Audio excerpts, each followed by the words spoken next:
Hello guys and welcome back to best car picks. നമുക്കറിയാം, ഇന്ത്യയിൽ ഒരാൾ ഒരു അബോവ് 4 മീറ്റർ കോമ്പാക്ട് SUV വാങ്ങുക എന്ന് പറഞ്ഞാൽ ഇപ്പോഴത്തെ ഒരു ഡിഫോൾട്ട് ചോയ്സ് ഉറപ്പായിട്ടും ക്രെറ്റയാണ്. അത് ആ വാഹനത്തിൻ്റെ ഫീച്ചേഴ്സ് ആയിക്കോട്ടെ, അല്ലെങ്കിൽ ഈവൻ ലുക്ക്, അതുപോലെ ഇതിൻ്റെ അകത്ത് വരുന്ന നമ്മുടെ മൊത്തത്തിലുള്ളൊരു കംഫർട്ട്, അങ്ങനത്തെ കാര്യങ്ങൾ മൊത്തത്തിൽ നോക്കുകയാണെങ്കിൽ ഒരു അത്യാവശ്യം കുഴപ്പമില്ലാത്ത ഓൾറൗണ്ടർ വാഹനമാണ് എന്ന് പറയും ക്രെറ്റ.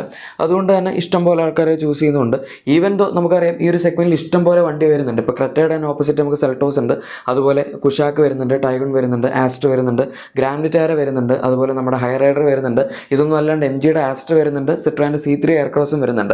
ഇത്രയും വണ്ടികൾ ഉണ്ടായിട്ടും ഇതിൻ്റെയൊക്കെ ഏകദേശം ഇരട്ടി സെയിൽസാണ് മിക്ക മാസങ്ങളിലും നമ്മുടെ ക്രെറ്റയ്ക്ക് കിട്ടാറുള്ളത്. പക്ഷേ എന്നാൽ ഒരു ചെറിയ വ്യത്യാസം ഇവിടെയല്ല, വേറൊരു സ്ഥലത്ത് വന്നിരിക്കുകയാണ്. അത് ഞാൻ കാണിച്ചു തരാം എന്താണ് ഒരു സംഭവം എന്നുള്ളത്. പക്ഷേ നമുക്ക് ആദ്യം ഇന്ത്യയിലുള്ള കോമ്പാക്ട് SUVസിൻ്റെ, അതായത് അബോവ് 4 മീറ്റർ കാറ്റഗറിയിൽ നിൽക്കുന്ന വാഹനങ്ങളിലെ സെയിൽസിൻ്റെ അവസ്ഥ എന്താണ് എന്ന് നോക്കാം. ഡെഫിനറ്റ്ലി ക്രെറ്റ ഫസ്റ്റ് പൊസിഷനിലാണ് എന്നുള്ള കാര്യം നിങ്ങൾക്ക് അറിയായിരിക്കും. പക്ഷേ നമ്മുടെ ഇവിടെ ജർമ്മൻ വണ്ടികളാരും അങ്ങനെ അധികം പ്രിഫർ ചെയ്യാറില്ല സെയിൽസിൻ്റെ കാര്യത്തിൽ. ഇതിപ്പോൾ കഴിഞ്ഞ ഏപ്രിൽ മാസത്തിൻ്റെ സെയിൽസ് റിപ്പോർട്ടാണ്. ഇത് ഇയർ ഓൺ ഇയർ ബേസിസിലാണ് കിടക്കുന്നത്. ഏപ്രിൽ 2024ഉം 2023 തമ്മിലുള്ള ഡിഫറൻസ് ആണ്. എന്തായാലും ഇവിടെ നമുക്ക് കാണാം ഫസ്റ്റ് പൊസിഷനിൽ തീർച്ചയായും ക്രെറ്റയാണ് നിൽക്കുന്നത്. 15,447 വാഹനങ്ങളുടെ സെയിൽസ് ഉണ്ട്. അതിൻ്റെ തൊട്ട് താഴെ നമ്മുടെ ഗ്രാൻഡ് വിറ്റാര വന്ന് കിടപ്പുണ്ട്. ചില മാസങ്ങളിൽ സെൽട്ടോസ് ഗ്രാൻഡ് വിറ്റാര ഓവർടേക്ക് ചെയ്യാറുണ്ട്, ചില മാസങ്ങളിൽ ഗ്രാൻഡ് വിറ്റാര സെൽട്ടോസിനെ ഓവർടേക്ക് ചെയ്ത് കയറാറുണ്ട്. അതുകൊണ്ട് ഇപ്പോൾ കാണുന്ന പോലെ മിക്ക മാസങ്ങളിലും ഗ്രാൻഡ് വിറ്റാരയുടെ സെയിൽസ് സെൽട്ടോസിനൊക്കെ കൂടുതലായിരിക്കും. പക്ഷേ ക്രെറ്റയുടെ സ്ഥാനം ഓൾമോസ്റ്റ് അവിടെ ഉറച്ചതുപോലെയാണ്.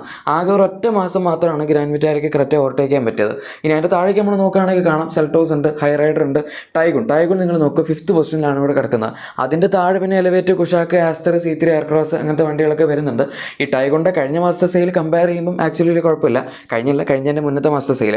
പക്ഷേ എന്നാൽ നമ്മൾ ബാക്കി വണ്ടിയിൽ ഇപ്പോൾ എലവേറ്റൊക്കെ എടുക്കുകയാണെങ്കിൽ അതിൻ്റെ സെയിൽ ഇനീഷ്യലി 4,000 റേഞ്ചിലൊക്കെ ആയിരുന്നു, പിന്നെ താഴേക്ക് പോയിട്ടുണ്ട്. ആസ്റ്ററും പിന്നെ C3 എയർക്രോസും തുടക്കം പോലെ അത്യാവശ്യം മോശമായിട്ട് പെർഫോം ചെയ്തുകൊണ്ടിരുന്നതാണ്. ആസ്റ്റർ പിന്നെയും പോട്ടെ, C3 എയർക്രോസ് വളരെ ദയനീയമായിട്ടാണ് കുറേ കാലമായിട്ട് പെർഫോം ചെയ്തുകൊണ്ടിരിക്കുന്നത്. അതിൻ്റെ അവസ്ഥ എന്താണെന്ന് എനിക്കറിയില്ല. ഇനി ഞാൻ നേരത്തെ നിങ്ങളുടെ അടുത്ത് ടൈഗൺ ഒന്ന് ശ്രദ്ധിക്കാൻ പറഞ്ഞായിരുന്നു. അതിൻ്റെ പൊസിഷൻ 5th നമ്പറിലായിരുന്നു. ചില മാസങ്ങൾക്ക് ഇത് മാറും കേട്ടോ. ചിലപ്പോൾ കുഷാക്കിൻ്റെ സെയിൽസ് ടൈഗണിനൊക്കെ കൂടുതൽ വരാം. അതുപോലെ ചില സമയത്തൊക്കെ 7th പൊസിഷൻ, അങ്ങനെയൊക്കെ ഇതിൻ്റെ പൊസിഷൻ മാറാറുണ്ട്. എനിവേ, ഇവിടെ നമ്മളിപ്പോൾ നോക്കാൻ പോകുന്ന ബ്രസീലിൻ്റെ സെയിൽസാണ്. ഇപ്പോൾ എന്ത് കാര്യത്തിനാണ് ബ്രസീലിൻ്റെ സെയിൽ ഞാൻ നോക്കുന്നതെന്ന് പറയുകയാണെങ്കിൽ, ബ്രസീലിൽ നമ്മുടെ ഫോക്സ്വാഗൻ ടൈഗൺ ബേസ്ഡ് ആയിട്ടുള്ള T-Cross എന്ന് പറഞ്ഞൊരു വണ്ടി അവൈലബിൾ ആണ്. സംഭവം അത് ടൈഗൺ ആണോ എന്ന് ചോദിക്കുകയാണെങ്കിൽ അല്ല, കാരണം നമുക്ക് ഇന്ത്യയിൽ കിട്ടുന്ന അതിൻ്റെ കുറച്ചും കൂടെ ഹെവിലി ലോക്കലൈസ്ഡ് ആയിട്ടുള്ളൊരു വേർഷനാണ്. MQB A0iN പ്ലാറ്റ്ഫോമിലാണ് ഇന്ത്യയിൽ വരുന്നത്. പക്ഷേ ബ്രസീലിൽ വരുന്ന മോഡൽ അത് നമുക്ക് ഇന്ത്യയിൽ ടൈഗൺ ഇറങ്ങുന്നതിന് മുമ്പ് ബ്രസീലിൽ ഒരു T-Cross വിൽക്കുന്നതാണ്. പക്ഷേ അത് MQB A0 പ്ലാറ്റ്ഫോമിലാണ് വരുന്നത്. അതായത് കുറച്ചും കൂടെ അവിടുത്തെ സ്പെക്കിനനുസരിച്ചാണ് അത് വ്യത്യാസം വരുത്തിയിരിക്കുന്നത്. പക്ഷേ നമ്മൾ ഡിസൈനൊക്കെ നോക്കുകയാണെങ്കിൽ രണ്ടിലും അത്യാവശ്യം സിമിലാരിറ്റി ഉണ്ട്. അതുപോലെ ഇൻറ്റീരിയറിലും കുറേയൊക്കെ സിമിലാരിറ്റി ഉണ്ട്.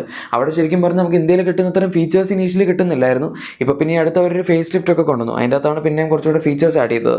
ഇപ്പോൾ ബ്രസീലിൽ വരുന്ന T-Crossൽ panoramic sunroof, advanced tyre resistance system, അങ്ങനെ ഇഷ്ടംപോലെ ഫീച്ചേഴ്സ് നമുക്ക് ഇന്ത്യയിൽ കിട്ടാത്തതും ഒക്കെ ആയിട്ട് വരുന്നുണ്ട്. ഇനി നമുക്ക് അവിടുത്തെ സെയിൽ നോക്കാം. അതാണ് നല്ല രസമുള്ള സംഭവം. അതിനെ ബേസ് ചെയ്താണ് നമ്മൾ ഇന്നത്തെ വീഡിയോ ചെയ്യുന്നത് തന്നെ.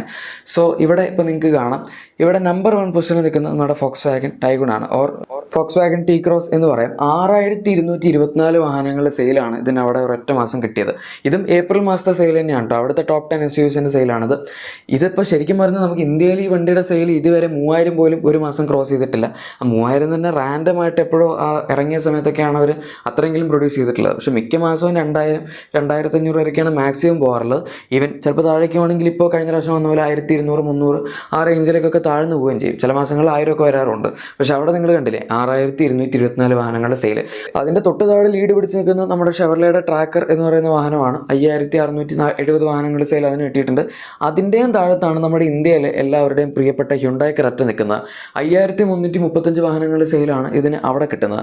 അതായത് അവിടെ ക്രെറ്റയുടെ സെയിലിനെ വരെ ഓവർടേക്ക് ചെയ്താണ് നമ്മുടെ ഈ ടൈഗൺ വിറ്റ് പോയിക്കൊണ്ടിരിക്കുന്നത്. അതിൻ്റെ താഴത്ത് ഫോക്സ്വാഗൻ നിവൂസ് എന്ന് പറഞ്ഞ വാഹനമുണ്ട്, 5,259 വാഹനങ്ങളുടെ സെയിലുമായിട്ട്. പിന്നെ അതിൻ്റെ താഴത്ത് നിസാൻ കിക്സ് ഉണ്ട്, 4,582 വാഹനങ്ങളുടെ സെയിൽസ്. ഈ കിക്സ് നമുക്ക് ഇവിടെ കിട്ടിക്കൊണ്ടിരുന്ന കിക്സ് അല്ല. ഇവിടെ കിട്ടിയ കിക്സ് ആക്ച്വലി ഒരു ഫേക്ക് കിക്സ് ആയിരുന്നു. അത് ഡസ്റ്റർ ബേസ്ഡ് ആയിരുന്നു. ഇത് പക്ഷേ വേറെ പ്ലാറ്റ്ഫോമാണ്, മൊത്തത്തിൽ ഡിഫറൻ്റ് ആയിട്ടുള്ളൊരു വാഹനമാണ്. അതിൻ്റെ താഴത്ത് നമ്മുടെ ജീപ്പ് റെനഗേഡ് ഉണ്ട്, 4,382 വാഹനങ്ങളുടെ സെയിൽസ്, വലിയ കുഴപ്പമില്ല.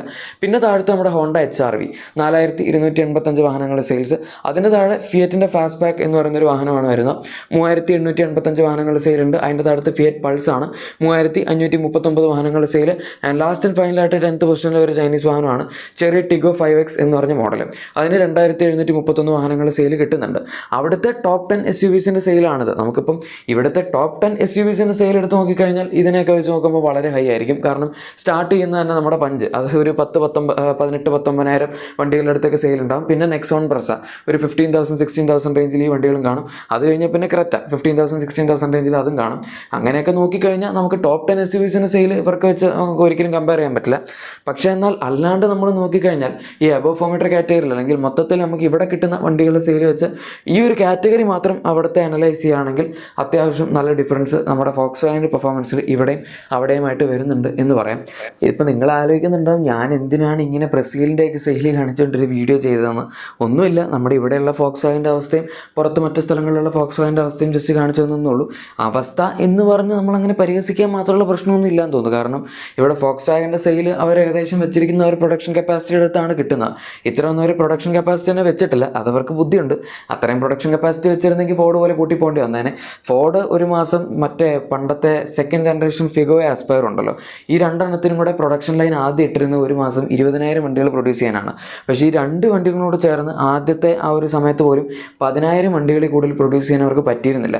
അതായത് പകുതി കൂടുതൽ പ്രൊഡക്ഷൻ ലൈനോട് വെറുതെ എടുക്കായിരുന്നു മറ്റേ സാനന്ദിലെ പ്ലാന്റിൻ്റെ. അതുകൊണ്ടാണ് അവർക്ക് ആ ഒരു പ്ലാന്റ് വലിയ നഷ്ടമായതും അവർക്ക് ഇന്ത്യ വിട്ട് പോകേണ്ടി വന്നതും. അവർ ഒറ്റ പ്ലാന്റ് അവരിവിടെ പണിഞ്ഞില്ലായിരുന്നു ഇപ്പോഴും ഫോർഡ് ഇവിടെ ഉണ്ടായേനെ. നമുക്ക് ഈ സെഗ്മെൻറ്റിൽ ഇപ്പം ഒരു ഫോർഡിൻ്റെ വാഹനം കാണാൻ പറ്റിയേനെ. പക്ഷേ അതൊന്നുമില്ല, ഫോക്സ് വാഗൻ എന്തായാലും ആ ഒരു നീക്കത്തിലേക്ക് പോയിട്ടില്ല.